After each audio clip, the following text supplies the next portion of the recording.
നമസ്കാരം. മലയാളികളുടെ ഏറ്റവും പ്രിയപ്പെട്ട ബ്രേക്ക്ഫാസ്റ്റ് ഡിഷായ അപ്പമാണ് നമ്മളിന്ന് ചെയ്യാൻ പോകുന്ന റെസിപ്പി. വളരെ എളുപ്പത്തിൽ തയ്യാറാക്കാൻ പറ്റുന്ന ഒരു മാവ് ഉപയോഗിച്ചാണ് നമ്മളിന്ന് അപ്പം ചെയ്യാൻ പോകുന്നത്. ഇതേ മാവ് ഉപയോഗിച്ച് ഈ വീഡിയോയുടെ അവസാനം മറ്റൊരപ്പം കൂടി നമ്മൾ ചെയ്യുന്നുണ്ട്. Guys, my name is Shan Geo and welcome to the video. ഞാനിവിടെ അപ്പം ഉണ്ടാക്കുന്നതിനായിട്ട് 1/2 കിലോ അരിപ്പൊടിയാണ് എടുത്തിരിക്കുന്നത്. മെഷറിംഗ് കപ്പിൽ അളക്കുവാണെങ്കിൽ ഇത് കൃത്യം 3 കപ്പുണ്ട്. വളരെ ഫൈനായിട്ട് നല്ലതുപോലെ പൊടിച്ചെടുത്ത് വറുത്തെടുത്ത അരിപ്പൊടിയാണ് അപ്പം ഉണ്ടാക്കാൻ ഉപയോഗിക്കേണ്ടത്. അപ്പം, ഇടിയപ്പം, പത്തരി ഇത് മൂന്നിനും ഉപയോഗിക്കുന്നത് ഒരേ അരിപ്പൊടിയാണ്. അത് കടകളിൽ ലഭ്യമാണ്. അതാണ് ഞാൻ ഉപയോഗിച്ചിരിക്കുന്നത്. അരിപ്പൊടി ഉപയോഗിച്ചും അതുപോലെ തന്നെ അരി കുതിർത്ത് അരച്ചെടുത്തുമൊക്കെ പലതരത്തിൽ അപ്പം ഉണ്ടാക്കാറുണ്ട്. എന്നാൽ ഇന്ന് നമ്മൾ ചെയ്യാൻ പോകുന്നത് ഏറ്റവും എളുപ്പത്തിൽ ചെയ്യാൻ പറ്റുന്ന ഒരു രീതിയിലാണ്. ഇനി നമ്മൾ എടുത്തു വച്ചിരിക്കുന്ന അരിപ്പൊടിയിൽ നിന്നും 1/4 കപ്പ് അരിപ്പൊടി അളന്നെടുക്കുക. ഇനി ഇത് ഒരു പാനിലേക്ക് ഇടുക. അതിനുശേഷം ഇതിലേക്ക് 1 കപ്പ് വെള്ളം ഒഴിക്കുക. പിന്നീട് സ്റ്റൗ ഓൺ ചെയ്ത് മീഡിയം തീയിൽ വെച്ച ശേഷം ഇത് തുടർച്ചയായി ഇളക്കി കൊടുക്കുക. അരിപ്പൊടി കട്ട പിടിക്കാതെ നല്ലതുപോലെ ഇളക്കി യോജിപ്പിക്കണം. നന്നായിട്ട് കുറുകി വരുന്നത് വരെ വേണം ഇത് ഇളക്കി കൊടുക്കാൻ. ഈ പ്രോസസ്സിന് പൊതുവെ പറയുന്നത് കപ്പി കാച്ചുക എന്നാണ്. ഇതിപ്പോൾ ചെറുതായിട്ട് കുറുകി തുടങ്ങിയിട്ടുണ്ട്. ശ്രദ്ധിക്കുക, തീ മീഡിയം ഫ്ലെയിമിലായിരിക്കണം. അതുപോലെ തന്നെ കണ്ടിന്യൂസ് ആയിട്ട് ഇളക്കുകയും വേണം. ഇതിപ്പോൾ നന്നായിട്ട് കുറുകി നമുക്ക് ആവശ്യത്തിനുള്ള പരുവത്തിനായിട്ടുണ്ട്. ഇനി തീ ഓഫ് ചെയ്ത ശേഷം ഇതിനെ പൂർണ്ണമായിട്ടും തണുക്കാൻ അനുവദിക്കുക. നന്നായിട്ട് തണുത്തതിന് ശേഷം ബാലൻസ് ഉള്ള 2.25 കപ്പ് അരിപ്പൊടിയിലേക്ക് അത് ചേർക്കുക. അതോടൊപ്പം തന്നെ 1/2 കപ്പ് കോക്കനട്ട് മിൽക്ക് പൗഡർ. നിങ്ങൾക്ക് വേണമെങ്കിൽ തേങ്ങാപ്പാലായിട്ടും ചേർക്കാവുന്നതാണ്. അങ്ങനെയെങ്കിൽ 1 കപ്പ് കട്ടിയുള്ള തേങ്ങാപ്പാൽ. ഇനി വേണ്ടത് 3 കപ്പ് വെള്ളം. നിങ്ങൾ തണുപ്പുള്ള സ്ഥലത്താണ് താമസിക്കുന്നതെങ്കിൽ അല്പം ചൂടോടുകൂടിയ വെള്ളം ഒഴിക്കുക. ശ്രദ്ധിക്കുക, വളരെ കുറച്ച് ചൂട് മാത്രമേ വെള്ളത്തിനുണ്ടാവാൻ പാടുള്ളൂ.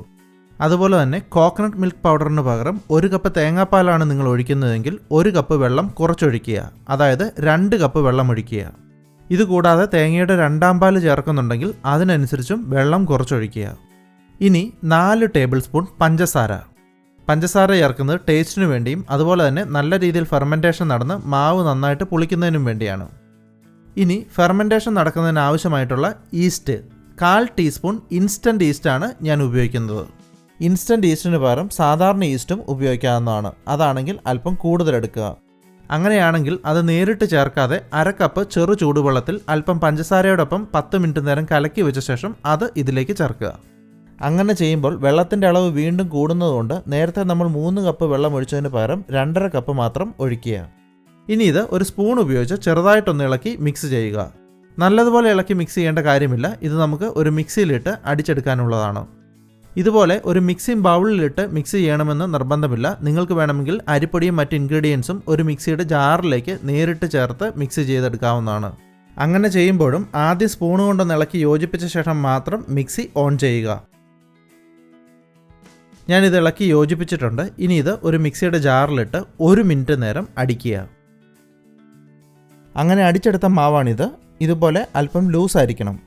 ഇനി ഇതിനെ പുളിക്കാനായിട്ട് മാറ്റി വെക്കണം. ഇത് പുളിച്ചു കഴിയുമ്പോൾ അല്പം കൂടി ടൈറ്റ് ആകും. വീട്ടിൽ പൊടിച്ചെടുത്ത അരിപ്പൊടിയാണ് ഉപയോഗിക്കുന്നതെങ്കിൽ നിങ്ങൾ ചേർക്കേണ്ട വെള്ളത്തിൻ്റെ അളവിൽ ചെറിയ വ്യത്യാസങ്ങളുണ്ടായേക്കാം. അതൊന്ന് ശ്രദ്ധിക്കുക. ഏതെങ്കിലും കാരണവശാൽ വെള്ളം അല്പം കൂടിപ്പോയാൽ കുറച്ച് അരിപ്പൊടി ചേർത്ത് നന്നായിട്ട് ഇളക്കി മിക്സ് ചെയ്ത് വയ്ക്കുക. ഏകദേശം 8 മണിക്കൂർ കൊണ്ട് ഇത് പൊളിച്ചു കിട്ടും. ഓരോ സ്ഥലത്തെയും കാലാവസ്ഥ അനുസരിച്ചിട്ട് സമയം കൂടാനോ കുറയാനോ സാധ്യതയുണ്ട്. തണുപ്പുള്ള സ്ഥലങ്ങളിൽ കൂടുതൽ സമയം ആവശ്യമാണ്. അതുപോലെ തന്നെ മാവിൻ്റെ അളവിനേക്കാൾ അല്പം വലിപ്പം കൂടിയ പാത്രം ഉപയോഗിക്കുക. കാരണം ഇത് പൊളിച്ചു കഴിയുമ്പോൾ പൊങ്ങി വരും. അങ്ങനെ വെളിയിൽ പോകാൻ സാധ്യതയുണ്ട്. ഇനി ഇത് ഒരടപ്പ് ഉപയോഗിച്ച് അടച്ചു വയ്ക്കാവുന്നതാണ്. പക്ഷേ ടൈറ്റായിട്ട് അടച്ചു വയ്ക്കരുത്. അല്പം ഗ്യാപ്പ് ഉണ്ടാവണം. ഇതിപ്പോൾ ഏകദേശം 8 മണിക്കൂറായിട്ടുണ്ട്. ഇത് ആവശ്യത്തിന് പുളിച്ചിട്ടുണ്ട്. നിങ്ങൾക്ക് കാണാം, ഇത് ഈ ലെവൽ വരെ പുളിച്ചു പൊങ്ങിയതിന് ശേഷം അല്പം താന്നു പോയതാണ്.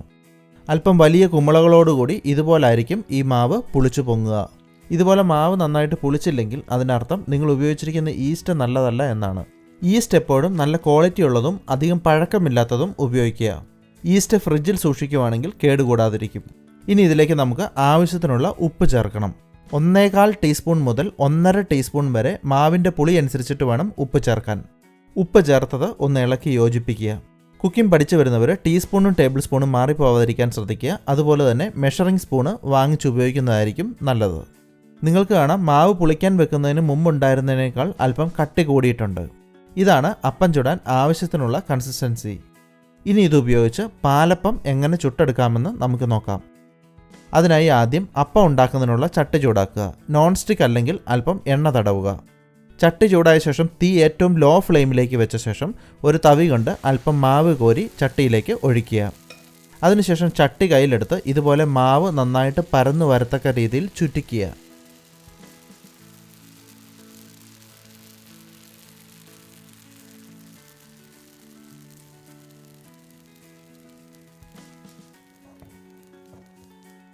അതിനുശേഷം അടച്ചു വെച്ച് ഏകദേശം 2 മുതൽ 3 മിനിറ്റ് നേരം വരെ വേവിക്കുക.